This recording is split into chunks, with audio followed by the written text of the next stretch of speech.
राज्य में नुआ 51 पॉजिटिव चिन्हट 1100 चपिला संक्रमितों संख्या कोरोना रे आउ जड़े मृत 753 जन चिकित्सित हेउथबा बेले सुस्थ होइछंती 343। राज्य रे आउ नुआ 51 कोरोना पॉजिटिव चिन्हट नुआ आक्रांतों को मिसाई राज्य रे 1103 रे पहुंचिला कोरोना रोगी। आज आउ जड़े कोरोना आक्रांत प्राण हराइछंती फल कोरोना मृत्यु संख्या 7 को वृद्धि पाई। तेबे वर्तमान सक्रिय संक्रमितों संख्या 753 थिबा बेले 343 जन सुस्थ होई घर को फेरिछंती। स्वास्थ्य परिवार कल्याण विभाग पक्षरु एही सूचना मिलिछि।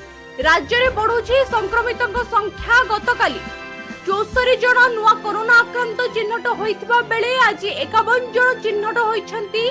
नीति प्रतिदिन राज्य रे बढ़ुछंती कोरोना रोगी।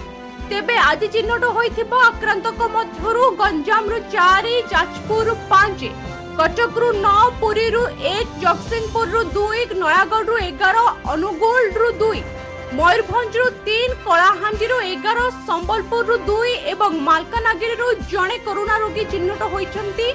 वर्तमान सुधा राज्य रे मोट आक्रांतक संख्या 1103 थिबा बेले गंजाम रे 3, कटक रे जणे और खोर्धा रे 3 जण प्राण हराइछंती।